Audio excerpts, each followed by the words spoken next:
अस्सलाम वालेकुम students, hope you are doing well. Accounting circle के चैनल के ऊपर खुशामदीद।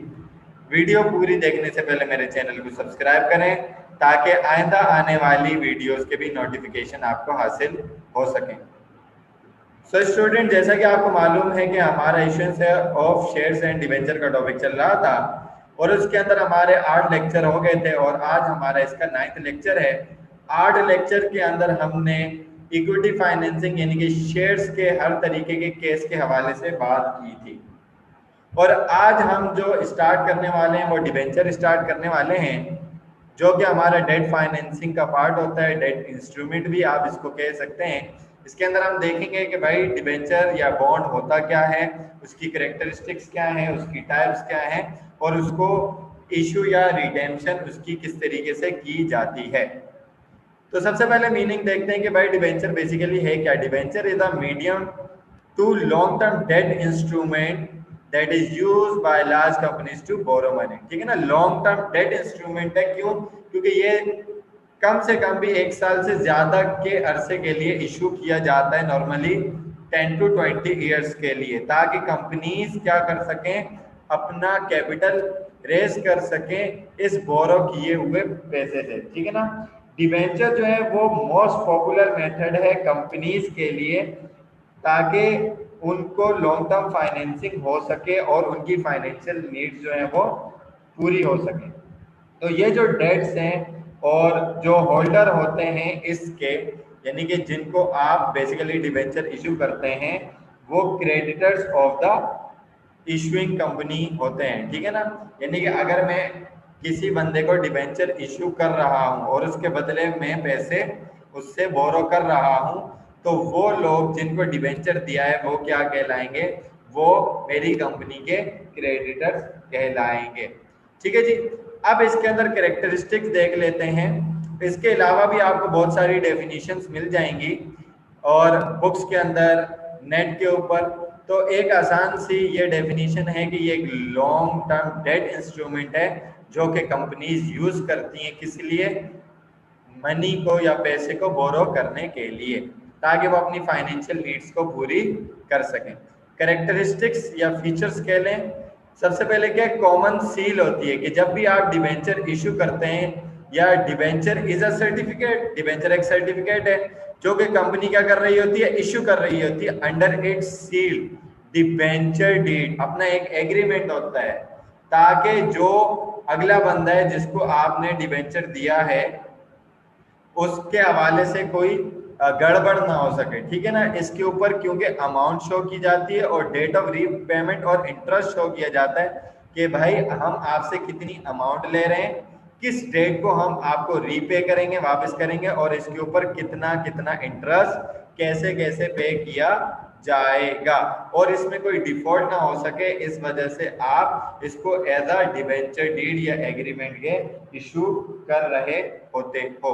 उसके बाद क्या है, बोरोड फंड, क्योंकि बोरो किया हुआ फंड है, ये सेकंड फीचर है इसके अंदर। The debenture are the part of borrowed fund capital. आप इशू करके या विदाउट एनी इंटरेस्ट के थोड़ी इसको कर रहे हो, बल्कि ये एक इंटरेस्ट वाला बोरो है, इसके ऊपर आपको इंटरेस्ट देना पड़ेगा। तो इस वजह से ये बोरोड फंड कैपिटल है। कैपिटल तो आपका रेज हो रहा है, लेकिन एक वक्त आएगा जब जिसमें आपको ये चीज, जितना भी पैसा लिया वो रिटर्न करना पड़ेगा। The holder of debenture are creditor of the company, ये मैंने आपको ऊपर भी बताया।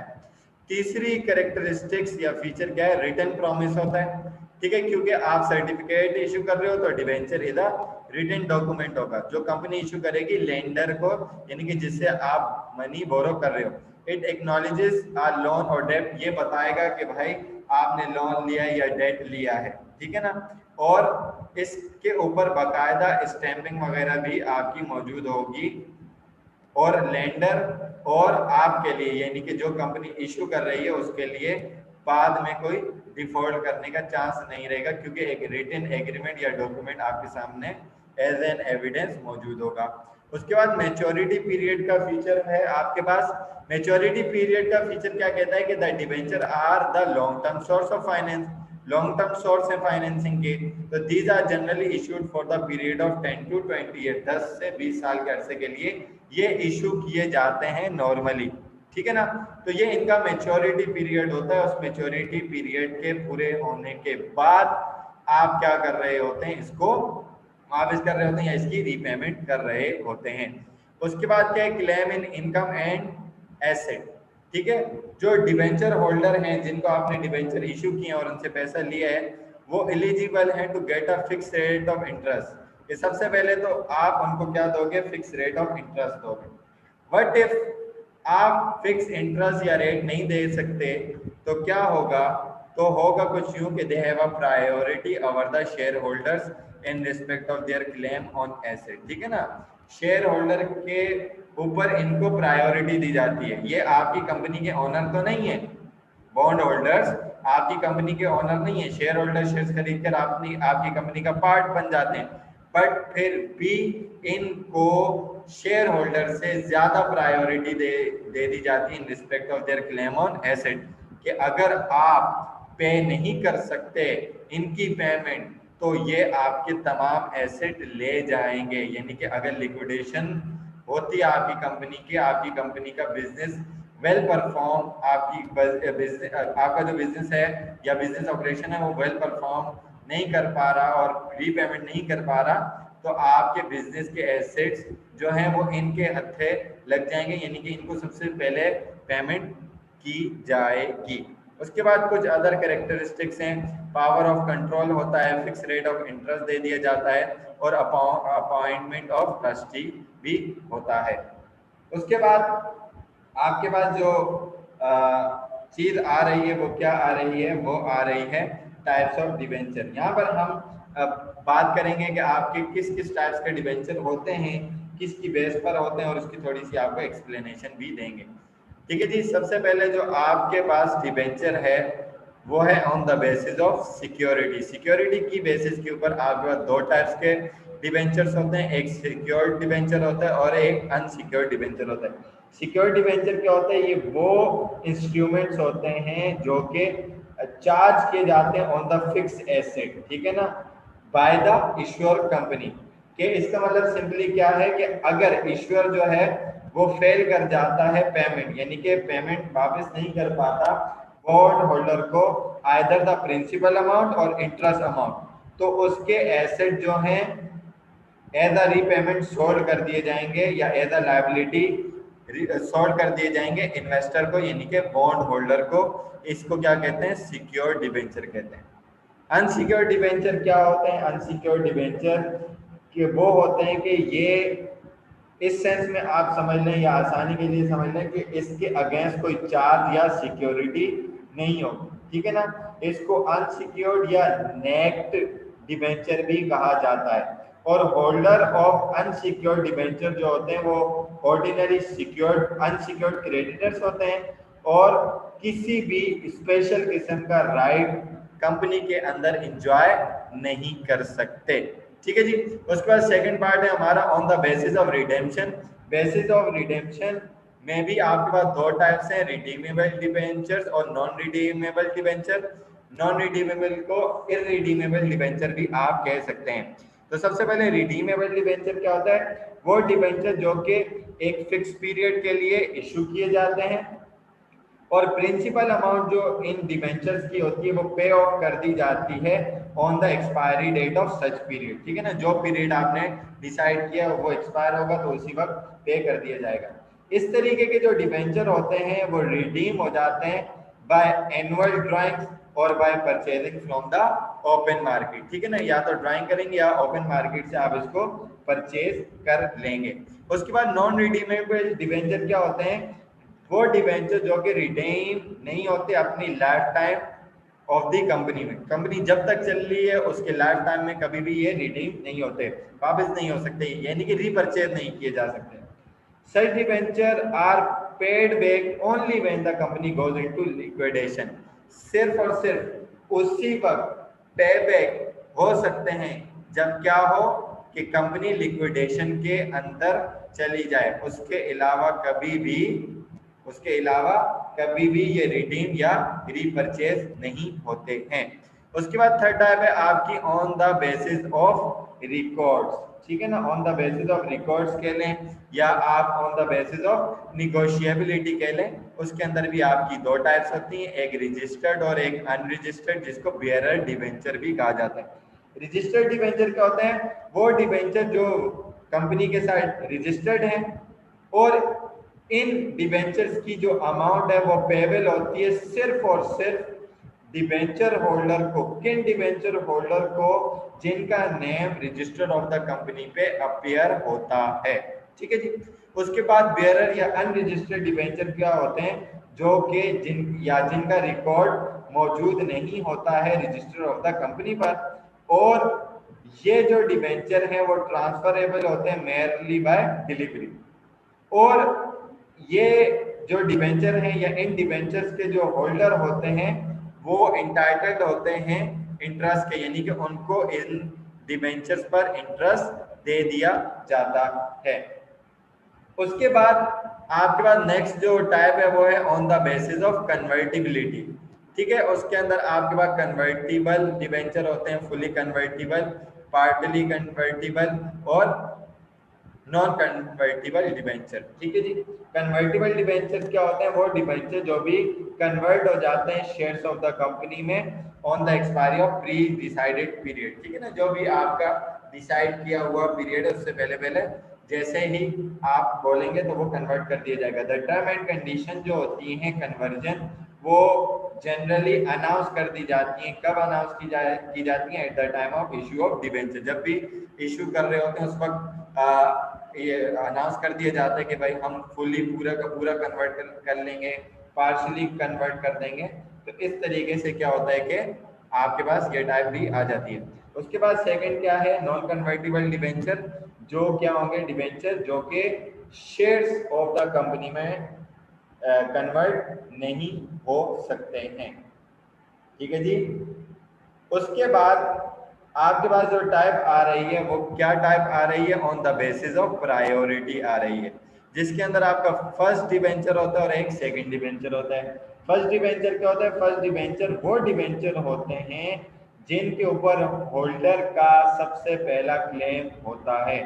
First claim on the asset charge, जो भी एसेट चार्ज किए गए उसके ऊपर सबसे पहला क्लेम होता है, वो कहलाते हैं फर्स्ट डिवेंचर। सेकंड डिवेंचर क्या है? सेकंड डिवेंचर वो डिवेंचर होते हैं जिस पर जो होल्डर है उसका क्लेम तो होता है, लेकिन after the claim of first जो डिवेंचर है उसकी सेटलिंग हो जाएगी। यानी कि अगर एक जो होल्डर है उसका फर्स्ट एसेट पर, यानी कि मेरा एक एसेट के ऊपर जो होल्ड है या आप इस तरीके से कर लें क्लेम है, उसकी जो सेटलमेंट हो जाएगी, उसकी सेटलमेंट होने के बाद जो सेकंड डिवेंचर होगा वो कहलाएगा सेकंड डिवेंचर, ठीक है ना। यानी कि सेकंड एसेट के ऊपर क्लेम होगा वो कहलाएगा सेकंड डिवेंचर। उसके बाद थर्ड आपके पास पार्ट है, सॉरी उसके बाद जो लास्ट आपकी बेस है on the basis of coupon rate. Coupon rate पर आपकी तीन टाइप्स हैं, debenture with fix coupon rate, debenture with floating और zero coupon bond. Debenture with fix coupon rate very simple कि जिसका फिक्स इंटरेस्ट रेट होगा over the life of the debenture. जब तक आपका डिवेंचर चल रहा है उस वक्त तक आपका फिक्स रेट होगा इंटरेस्ट का, जो कि आपको पे करना होता है। उसके बाद आपका फ्लोटिंग कूपन रेट क्या होता है कि फ्लोटिंग कूपन रेट होगा जो इंटरेस्ट तो होगा लेकिन फ्लोट और होगा, चेंज और होगा, डिपेंड होता है बेंचमार्क रेट से। फॉर एग्जांपल लाइबोर रेट आ गया, पीएलआर रेट हो गया, ठीक है जी। उसके बाद लास्ट में क्या है? Zero coupon bond. Zero coupon bond क्या है कि जिसके ऊपर कोई भी इंटरेस्ट रेट आपको रिसीव नहीं हो रहा होगा, ओके जी। उसके बाद नेक्स्ट आपके पास क्या है? Terms of issue of debentures, के किन किन टर्म्स के अंदर या किस तरीके से आप अपने डिबेंचर्स को इशू कर रहे होते हो। नंबर 1 फेस वैल्यू और nominal value. Nominal value of debenture determine क्या बताती है? फेस वैल्यू या नॉमिनल वैल्यू क्या बता रही होती है डिबेंचर की? Bye the company and mention on the face of debenture certificate, ठीक है ना। वो बताई जाती है कंपनी की तरफ से। कंपनी बताती है कि भाई हमारी जो डिबेंचर की वैल्यू वो कितनी होगी, 100 होगी, 10 होगी, 50 होगी, 200 होगी। और उसको फिर डिबेंचर सर्टिफिकेट जो होता है उसके फेस के ऊपर भी मेंशन कर दिया जाता है कि भाई हमारा सर्टिफिकेट 100 रुपए का है, 200 रुपए का है, 1000 रुपए का है, ठीक है जी। तो ये उसकी फेस वैल्यू होती है, या इसको आप पार वैल्यू कहें, जो उसके फेस के ऊपर लिखी हुई होती है, ठीक है ना। उसके बाद इशूड प्राइस है, the price at which debenture are issued by the company, जिस वैल्यू पर कंपनी इशू करेगी, यानी कि 10 पर इशू करे, 12 पर इशू करे, 15 पर इशू करे, 100 पर इशू करे, तो जिस वैल्यू पर कंपनी इशू करेगी उसको क्या कहा जाएगा, इशू प्राइस कहा जाएगा।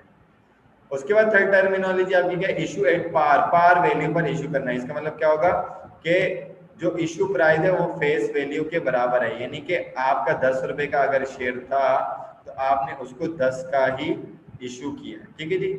इशू एट प्रीमियम का मतलब क्या है कि जब इशू प्राइस बड़ी होगी फेस वैल्यू की, आपका शेयर 10 शेयर बोल रहा हूँ सॉरी, डिबेंचर 10 का था और आपने उसको इशू किया 15 रुपए का, इसका मतलब क्या हुआ, इशू प्राइस आपकी ज्यादा है।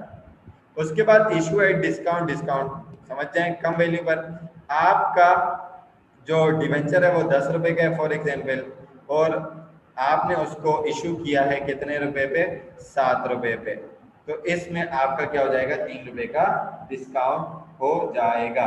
तो ये आपकी कुछ टर्म्स होती हैं अपने डिवेंचर को इशू करने की।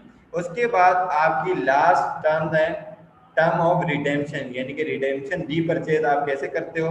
Number 1, redemption at par value पर करते हो, when debenture are redeemable at face value, ठीक है ना, जिस वैल्यू पर इशू किया था उसी वैल्यू पर आपने वापस रीपरचेज कर लिया।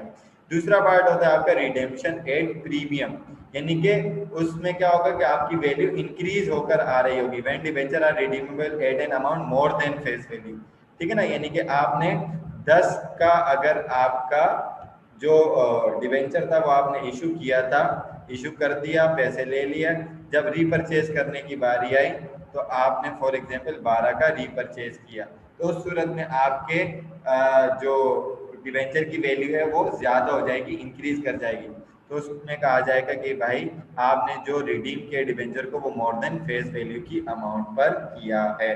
तो आई होप कि आपको डिबेंचर की बेसिक, उसकी टाइप और उसकी टर्म्स एंड कंडीशन समझ में आ गई होंगी। अगर आपको इसमें किसी भी चीज़ के अंदर या टर्मिनोलॉजी के अंदर प्रॉब्लम होता है तो आप कमेंट सेक्शन में क्वेश्चन करके पूछ सकते हैं।